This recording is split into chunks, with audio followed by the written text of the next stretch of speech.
You probably saw this title and are already thinking that I'm a conspiracy theorist. After all, the topic of Freemasonry is one of the classic topics of the weirdest corners of the internet. The name evokes imagery of secret societies, tinfoil hats, crashed UFOs, and secret handshakes that open doors to Luciferian rituals meant to promote a new world order. Sounds beyond silly to most people. Well, buckle up, grab some tinfoil, and make yourself a nice hat, because we're about to go delving into what Freemasonry is, why the Catholic Church repeatedly condemned Freemasonry as recently as 1983, and the war the high levels of Freemasonry have waged against the Church, and how they influence the world today. This is by no means meant to be a comprehensive overview of Freemasonry. I aim to simply provide some background on the problem rooted in the facts as the Church has understood them. And since this is part 2, if you want to see part 1, the link is in the pinned comments below. That video is on communism. Part 3 will be about modernism. Let's get started. The origin of Freemasonry can be traced back to the 12th century if current records are accurate, though the Freemasons themselves claim ancestry in pre-incarnation Judaism. The ties to Judaism will be mentioned briefly later. However, for our purposes, it's sufficient to say at this time that the Freemasons can clearly trace their origins to the building guilds of the Middle Ages, those skilled craftsmen most responsible for the construction of castles, cathedrals, churches, and other large construction projects.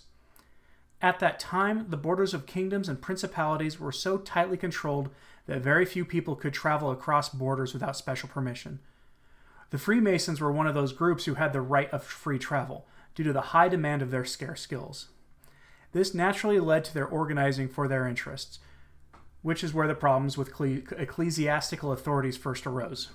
I'm going to gloss over a lot of that history because it's frankly not that relevant to the discussion. Suffice it to say, the Freemasons began developing some bizarre ideas that would later gain incredible traction when bankers, financiers, and other rootless transnationals would first gain a foothold in the organization and then take it over, forming the grand lodges that you see around the world in countries all over the world today. And they would introduce even stranger rituals and begin organizing for political revolution. Some of these ideas can be expressed in the following, which is a quote from an article on Catholic.org on Freemasonry. The germs of nearly all these fantastic theories are contained in Anderson's The Constitution of Freemasons, circa 1723 and 1738, which makes Freemasonry coextensive with geometry and the arts based on it, insinuates that God, the great architect, founded Freemasonry, and that it had for patrons Adam, the patriarchs, the kings and philosophers of old. Even Jesus Christ is included in the list as a grand master of the Christian church. Masonry is credited with the building of Noah's Ark, the Tower of Babel, the pyramids, and Solomon's Temple. Subsequent authors find the origin of Masonry in the Egyptian, Dionysiac, Eleusinian, Mithraic, and Druidic mysteries. In sects and schools such as Pythagoreans, the Essenes, the Chaldees, the Zoroastrians, and the Gnostics, and the evangelical societies that preceded the Reformation, in the orders of knighthood, the Johannitics, the Templars, among the alchemists, the Rosicrucians, and the Kabbalists, in Chinese and Arabic secret societies. It is claimed also that the Pythagoreans founded the Druidic institutions, and hence that Masonry probably existed in England 500 years before the Christian era. Some authors, considering geologic finds as Masonic emblems, trace Masonry to the Mycenaean period, while others pretend that Masonic science existed before the creation of the globe, diffused amidst the numerous systems with which the grand imperium of universal space is furnished. In other words, Freemasonry is a bizarre pagan cult that admits believers of all stripes as long as they profess belief in a God. Any God. It doesn't matter if you profess belief in our Lord Jesus Christ or in the flying spaghetti monster. As long as the belief you profess appears genuine, then any can be admitted to be into Freemasonry. But the kicker about the requirement for belief is this: it is atheistic in nature. Yes, you have to profess belief in God, but who that God is doesn't matter. The relativism of the organization leads only to paganism and atheism, as is evident in their claimed roots. The Masons have always had their target squarely on the Catholic Church. Other Christian groups have long since been infiltrated and used by Freemasons as a vehicle for their socio-political goals. In Protestant circles, membership in Masonic organizations is often considered not to be that big of a deal. This is made possible by secretive and hierarchical nature of Masonic lodges. Secrets are revealed only to members as they ascend the hierarchical ladder. To even the vast majority of the members, the organization seems like a glorified men's club that does charity work. I'll give you an example. My own experience with the Masons is illustrative. For a time, I worked as a financial aid counselor at a small public university in the Midwest.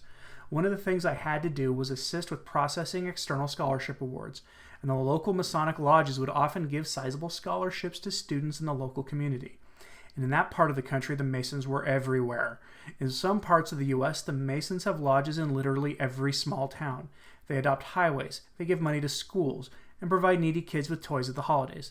The local lodges seem harmless because the average Mason is kept out of the loop about the nature of the organization they are a part of. That helps with the secretive purposes of the Masons themselves.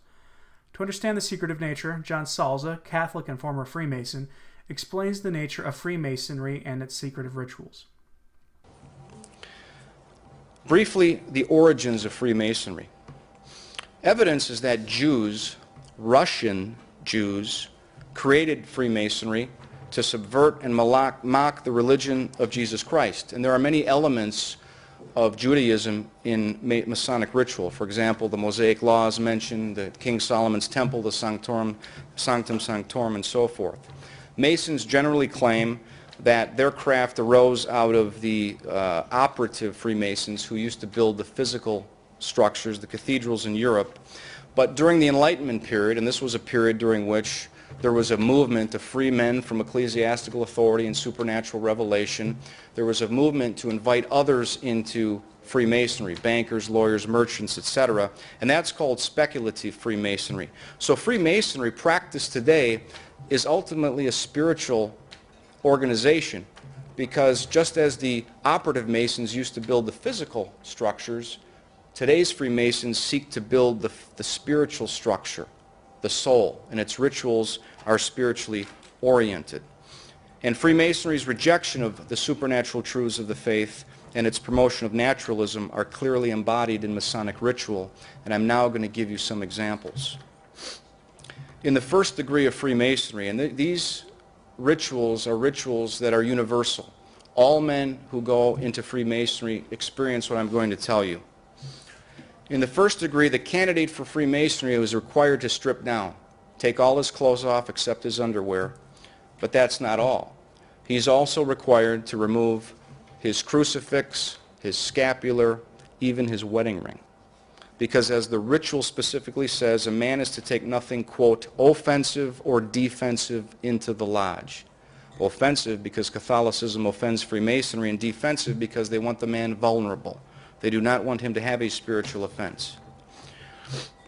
Also, a noose is placed around the man's neck, and this noose symbolizes his attachment to the profane world, his former religion.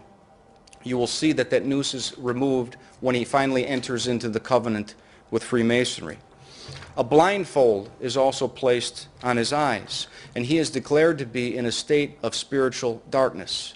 They said, this is Mr. John Salza, who's long been in darkness and now seeks to be brought to light.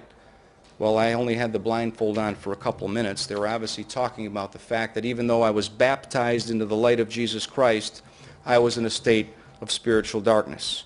And then when the man comes into the lodge, he's received on the point of a sharp instrument, piercing his naked left breast.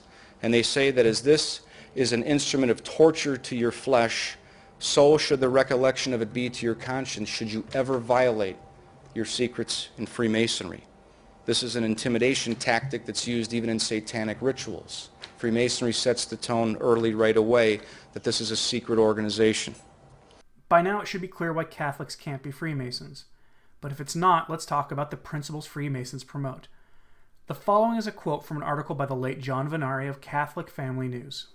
Quote, throughout the 19th century, society had become increasingly permeated with the liberal principles of the French Revolution to the great detriment of the Catholic faith and the Catholic state. The supposedly kinder and gentler notions of pluralism, religious indifferentism, a democracy which believes all authority comes from the people, false notions of liberty, interfaith gatherings, separation of church and state, and other novelties were gripping the minds of post-Enlightenment Europe, infecting statesmen and churchmen alike. The popes of the 19th century and early 20th century waged war against these dangerous trends in full battle dress. With clear-sighted presence of mind and rooted in an uncompromised certitude of faith, these popes were not taken in. They knew that evil principles, no matter how honorable they may appear, cannot bear good fruit. And these popes aimed powerful cannons at the errors of the modern world and fired incessantly. The encyclicals were their cannonballs, and they never missed their target.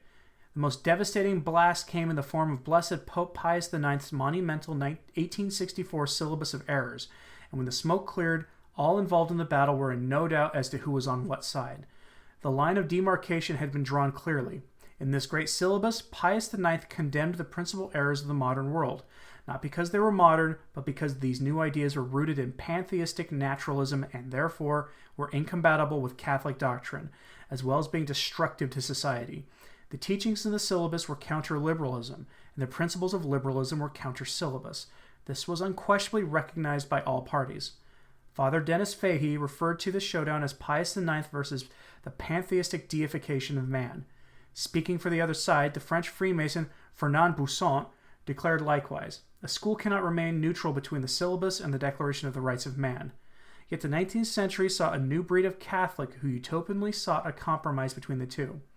These men looked for what they believed to be good in the principles of 1789 and tried to introduce them into the Catholic Church. Many clergymen, affected by the spirit of the age, were caught into this net that had been cast into the sacristies and into the seminaries. These men came to be known as liberal Catholics. Blessed Pope Pius IX regarded them with absolute horror. He said these liberal Catholics were the worst enemies of the Church. In a letter to the French deputation headed by the Bishop de Nevers on June 8, 1871, Blessed Pius IX said, "That which I fear is not the Commune of Paris. No, that which I fear is liberal Catholicism. I have said so more than 40 times, and I repeat it to you now, through the love that I bear you. The real scourge of France is liberal Catholicism, which endeavors to unite two principles as repugnant to each other as fire and water." Yet in this spirit of this, the numbers of liberal Catholics steadily increased. End quote. This may seem shocking to many Catholics, but consider this. If you look around you, Masonic values are everywhere. Turn on your television and you'll see what in an earlier, saner age considered pornography. Gender ideology, whether it's feminism or supposed transgenderism, is everywhere. Contraception and abortion are widely accepted on the grounds of promoting human happiness. This materialism and naturalism are Masonic. In 1983, the Vatican released a new revised code of canon law that made no mention of Freemasonry for the first time in centuries. Some Catholics believe that because of this, and in light of the revolutionary spirit of Vatican II, that Catholics could now join Masonic organizations. Cardinal Ratzinger addressed this in a formal Vatican Declaration that was signed by John Paul II. It reads as follows. Declaration of Masonic Associations from the Congregation for the Doctrine of the Faith. It has been asked whether there has been any change in the Church's decision in regard to Masonic associations, since the new Code of Canon Law does not mention them expressly, unlike the previous code. This sacred congregation is in a position to reply that this circumstance is due to an editorial criterion which was followed also in the case of other associations, likewise unmentioned inasmuch as they are contained in wider categories. Therefore, the Church's negative judgment in regards to Masonic association remains unchanged, since their principles have always been considered irreconcilable with the doctrine of the Church, and therefore membership in them remains forbidden. The faithful who enroll in Masonic associations are in a state of grave sin and may not receive Holy Communion. It is not within the competence of local ecclesiastical authorities to give a judgment on the nature of Masonic associations, which would imply a derogation from what has been decided above, and this is in line with the declaration of this sacred congregation issued on the 17th of February, 1981.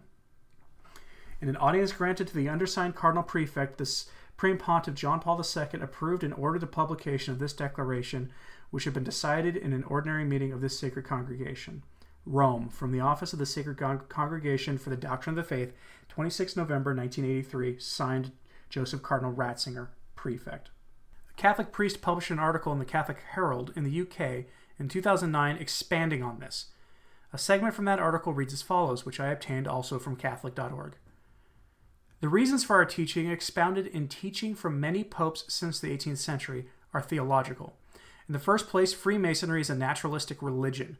Its rituals and constitutions present the member as a man who is able to advance towards enlightenment through his own efforts. A good parable of this is the depictions of the trials of Tamino in Mozart's opera The Magic Flute. The Mason can earn his salvation through rites of initiation and the activities of the lodge, including charitable giving. It is thus, in a way, the perfect religion for the self-made middle-class professional man. It is totally at odds with the Christian vision, in which we need God's grace through the death and resurrection of our Lord Jesus Christ to grow in holiness. Second, the prayers in its ritual specifically exclude reference to our Lord. They are often prayers of Christian origin which have been vandalized. In order to encompass other adherents of other faiths, the Savior of the world is simply removed and set aside. He is not important. How can any Christian go along with this? Third, the oaths required in the initiation rites require the new Mason to promise to keep secret the organization's rituals, even though he does not at that point know what they are. These oaths are what Christian moral theologians call vain. They are not acceptable and cannot bind the person making them, even if they are done in the name of God. This is the problem with the oaths, not, as is sometimes claimed, the dire penalties which used to be referred to in the rituals. Again, you might be thinking, so what? None of this points to a conspiracy against the church. There is ample evidence that the Masons have acted overtly against the church. The most compelling evidence comes from the permanent instruction of the Alta Vendita, a document that had been given to the papacy in the 19th century by a former Mason who converted to Catholicism. Popes Leo XIII and Pius IX recognized a threat from the Masons and paid to have this document translated and widely circulated. The following is from an interview with the late John Vennari as he explains the permanent instruction of the Alta Vendita. The clip is a few minutes long. Hey, John, hi. It is so neat to have you with us. Happy New Year. Yeah, same to you. Good to have you. Now, okay, we're going to have a little interview with you about the revolution in Tierra and Cope, alive and well. And I guess it is alive and well, but you're going to tell us all about that, I hope. Well, there's plenty to say. Yeah. Now, where I'd like to start, if you don't mind, is with the pamphlet that you produced, I think it was 1999, called The Permanent Instruction of the Alta Vendita. Did I say that right?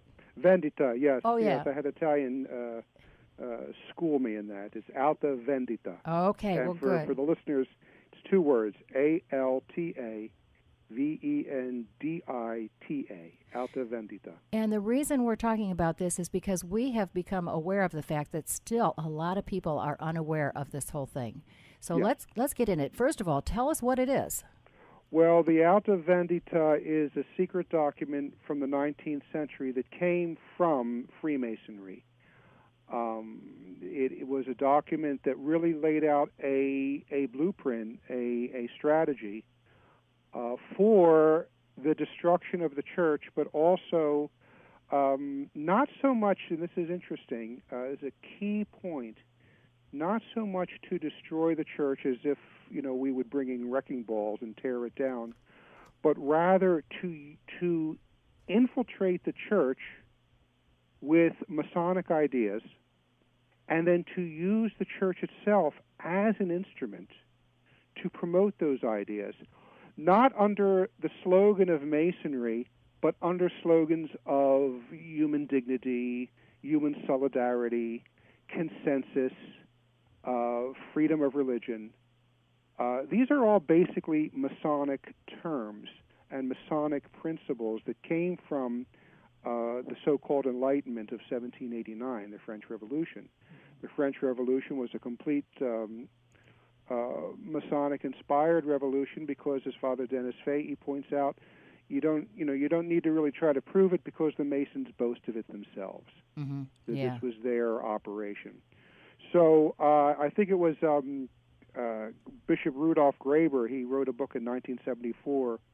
It was Bishop Rudolf Graber in his 1974 book, Athanasius and the Church of Our Time. And he quotes a Freemason. He says, and I'm quoting here, the goal is no longer the destruction of the church, but to make use of it by infiltrating it. See, and I love that because this plays right into the discussion we had not too long ago with a couple of men about Belladad.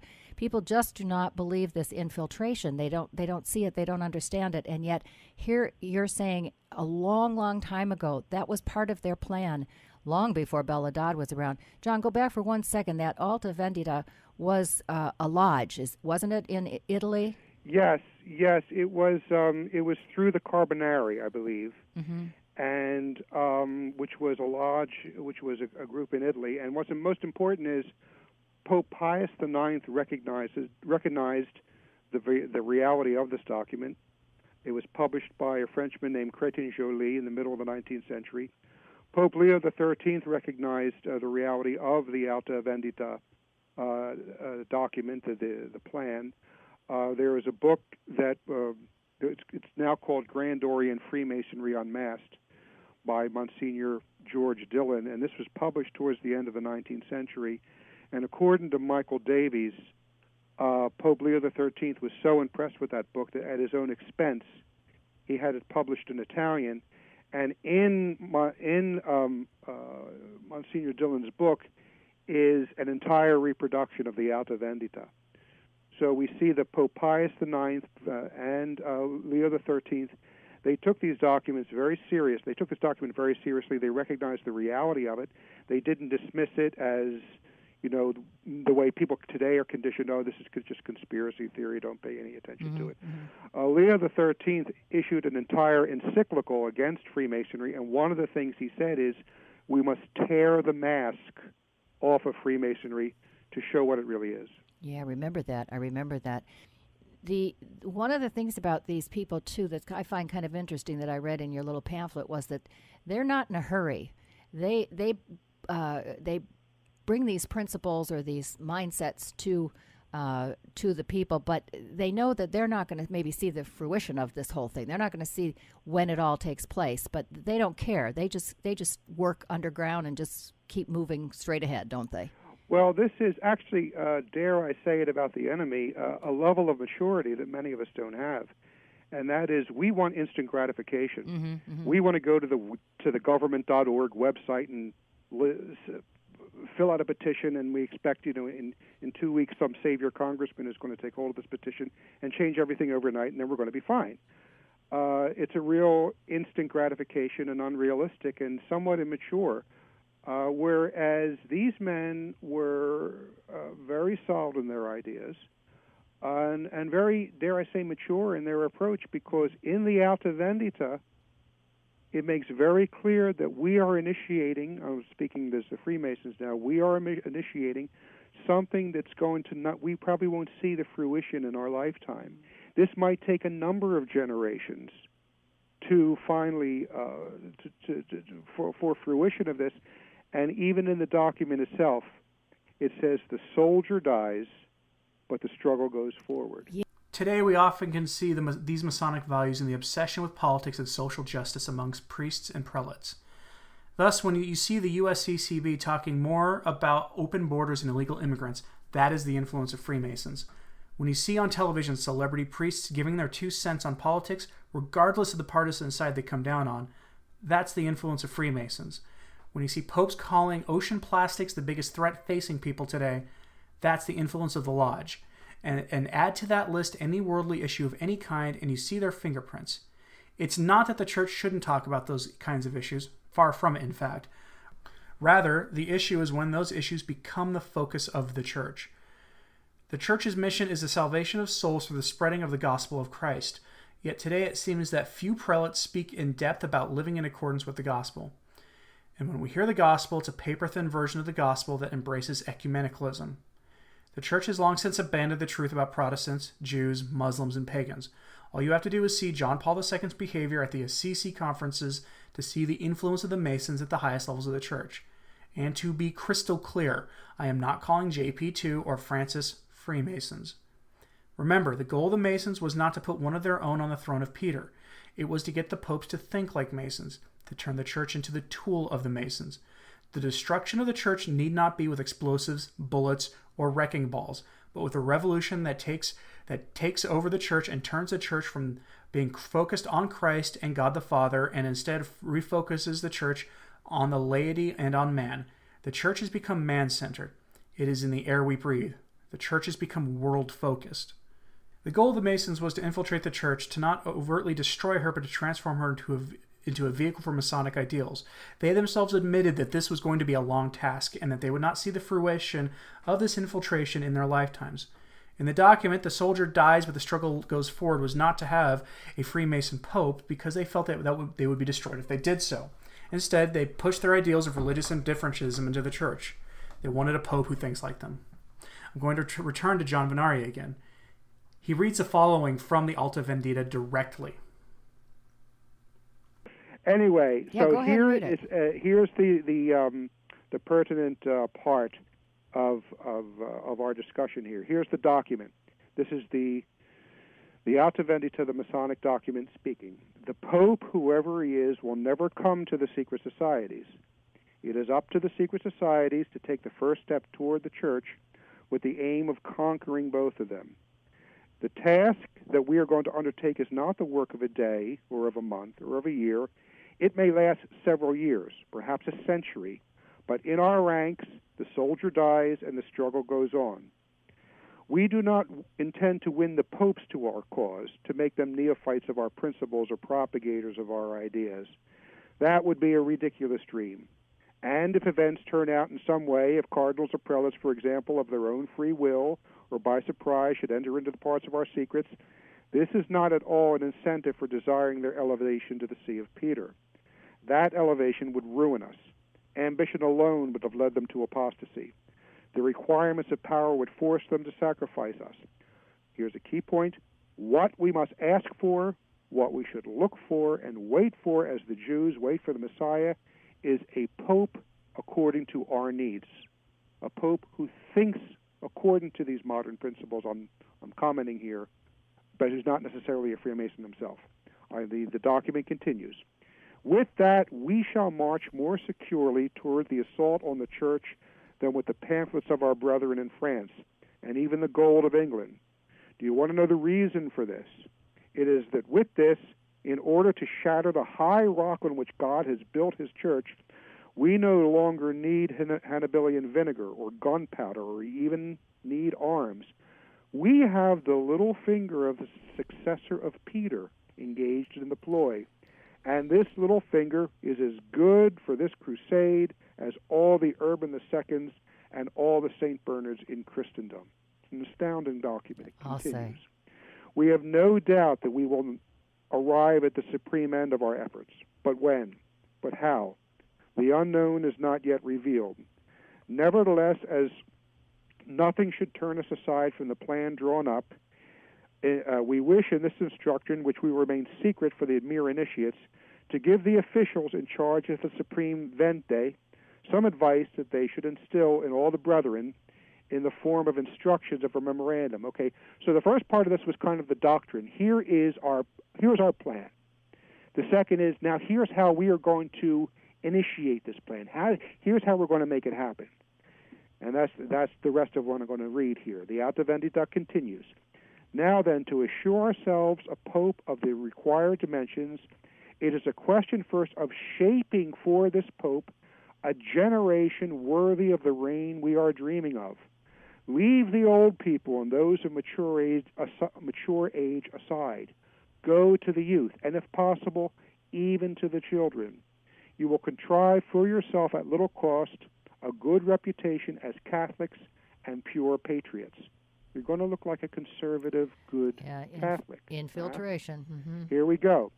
This reputation will put access to our doctrines in the midst of the young clergy, as well as deeply into the monasteries. In a few years, by the force of things, this young clergy will have overrun all the functions. They will form a sovereign council. They will be called to choose a pontiff who should reign. And this pontiff, like most of his contemporaries, will be more or less imbued with the humanitarian principles that we're going to put into circulation. It is a small grain of black mustard that we are entrusting to the ground, but the sunshine of justice will develop it up to the highest power, and you will see one day what a rich harvest this small seed will produce. In the path that we are laying out for our brethren, there are found great obstacles to conquer, difficulties of more than one kind to master. They will triumph over them by experience and by clear-sightedness. but the goal is so splendid that it is important to put all the sails to the wind in order to reach it. You want to revolutionize Italy? Look for the Pope whose portrait we have just drawn. You want to establish the reign of the chosen ones on the throne of the prostitutes of Babylon? Let the clergy march under your standard, always believing they are marching under the banner of the apostolic keys. You intend to make the last vestige of tyrants and the oppressors disappear? Lay your snares like Simon Bar-Yona. Lay them in the sacristies, the seminaries, and the monasteries rather than at the bottom of the sea. And if you do not hurry, we promise you a catch more miraculous than his. The fisher of fish became the fisher of men. You will bring friends around the apostolic chair. You will have preached a revolution in tiara and cope, marching with the cross and the banner, a revolution that will need to be only a little bit urged on to set fire to the four corners of the world. It has often been said by some of the more strident voices in traditional Catholic circles that the Second Vatican Council was the coming out party for the Masonic infiltrators of the Catholic Church. You can see why. They openly called for an ecumenical council to remake the Church in their image, and the years after the council brought about a Catholicism that seems to have little to do with the faith of our fathers. Yet the faithful are now fighting for the soul of the Church. What I mean by a return to tradition is to return to authentic Catholicism and a rejection of the values imposed upon us by those who are the enemies of Christ. These ideas are the ideals of the American and French Revolution.